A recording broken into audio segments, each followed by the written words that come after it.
Laboratory सीलों को semen laboratory एवं स्टाहा में सीमन बढ़ने के बाद लगाया जाता है। कृत्रिम गर्भाधान करने के लिए क्रायोकैन से सीमन स्टाहा को निकालने के पश्चात हेमोसिंथित वीर्य को तरल बनाने के लिए इसे गुनगुने पानी में डुबाया जाता है। इस प्रक्रिया को थॉविंग कहा जाता है। थॉविंग का तापमान 37 डिग्री सेंटीग्रेड 30 सेकंड के लिए एआई करते समय थॉविंग के पश्चात सीमन स्टाहा के लेबोरेटरी सील एंड को 90 के कोण पर काटा जाता है।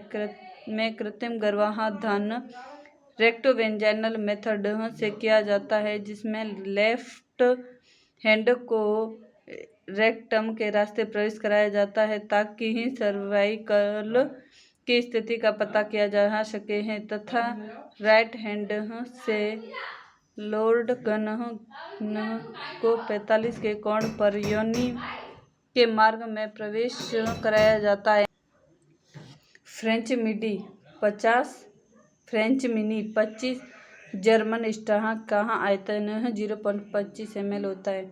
फ्रेंच मिनी की लंबाई 133, फ्रेंच मीडियम की 133, फ्रेंच मिनी की 133, जर्मन स्टाहा की 65, फ्रेंच मीडियम की 28, फ्रेंच मिनी की 2.0 mm और जर्मन स्टाहा की 2.8 mm होती है। निषेचन फर्टिलाइजेशन नर युग्मक एवं मादा युग्मक के मिलने से जायगोट बनने की प्रक्रिया। निषेचन का उचित स्थान जानवरों में अंडवाहिनी एवं एमपुला स्तमस जनन पशुओं में अंडवाहिनी का इनफंडिबुलम भाग में गर्भकाल निषेचन से लेकर प्रसव के बीच का समय अंतराल इसके दौरान भ्रूणीय विकास होता है। गर्भकाल की 3 अवस्थाएं होती हैं। स्टेज ऑफ बूम निषेचन से लेकर गर्भकाल के 12 दिन तक, स्टेज ऑफ एम्ब्रियो गर्भकाल के 13 से 45 दिन तक, स्टेज ऑफ फीटस गर्भकाल के 46वें दिन से प्रसव तक। अपरा माँ एवं भ्रूण के मध्य कार्य के संबंध को अपरा कहते हैं। अपरा एक फीटल मैटरनल ऑर्गन है। फीटल मैटरनल ऑर्गन है। अपरा के 2 हिस्से होते हैं। भ्रूणीय हिस्सा कोरियन एलेंटोइन, माँ का हिस्सा एंडोमेट्रियम।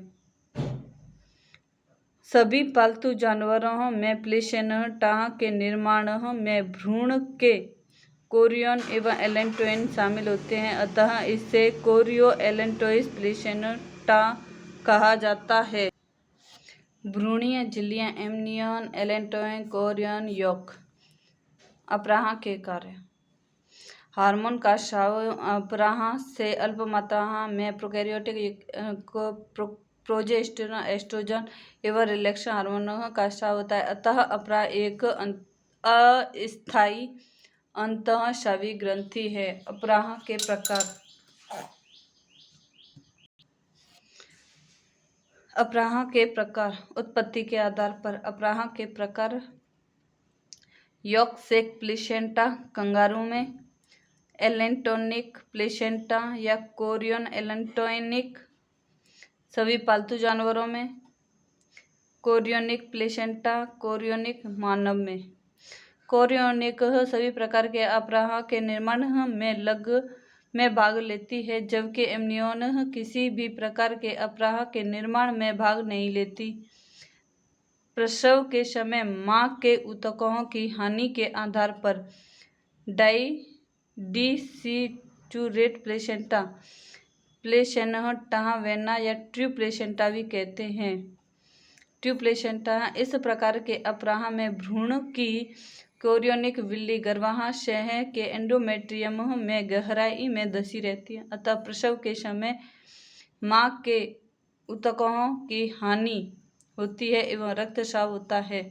मानव कुतिया और बिल्ली में नॉन डिसिचुरेट प्लेसेंटा सेमी प्लेसेंटा प्रसव के समय मां के ऊतकों की हानि नहीं होती है, एवं रक्तस्राव भी नहीं होता है, क्योंकि भ्रूण का आरोपण सतही होता है।